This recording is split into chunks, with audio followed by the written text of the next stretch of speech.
तो हम जाए। तुम्हारा नया ठिकाना, अगर किसी ठिकाने से अपनी कुटिया नहीं बना पाई, राजीव की सेवा कर पाओगी, नहीं शहर की सेवा कर पाओगी।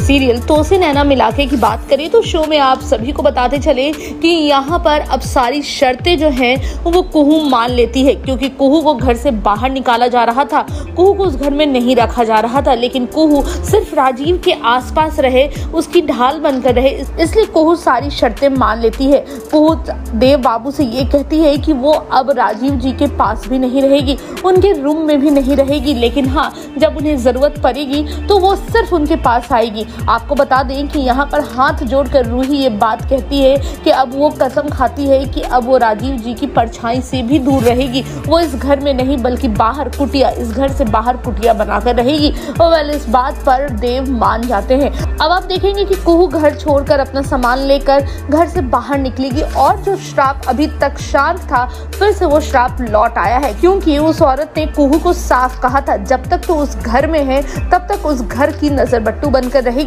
लेकिन जिस दिन तो घर से बाहर निकल आई सब कुछ खत्म हो जाएगा। और सचमुच सब कुछ खत्म हो गया। एक बार फिर से श्राप लौट आया है। कुहू घर से बाहर आई है अपना सामान लेकर और घर से बाहर वो अपनी कुटिया बना रही है। देव कह दिए हैं अगर ये कुटिया बना पाई तब तो ठीक है, तो इस घर की सेवा करेगी, राजीव की सेवा करेगी। अगर तू ये कुटिया ना बना पाई तो तुझे यहाँ से जाना होगा। अब यहाँ पर कुहू कुटिया बनाने में लग चुकी है। कुहू एक छोटा सा घर भी बना लेगी और उसी में कुहू रहेगी, लेकिन इसके साथ ही साथ घर की आफतें, घर की प्रॉब्लम सब कुछ लौट आएगी। किसी को समझ में नहीं आएगा कि आखिर अचानक से ऐसा क्यों हो रहा है, लेकिन यहाँ बुआ सास है, उन्हें ये बात समझ में आ रही है कि कुहू के रहते सब कुछ ठीक था और कुहू के बाहर जाते ही सब कुछ खराब हो गया है। देखना दिलचस्प होता है कि क्या बुआ सास ये बात देव को समझा पाएंगी। जो भी होगा उसकी अपडेट हम आप तक पहुंचाएंगे।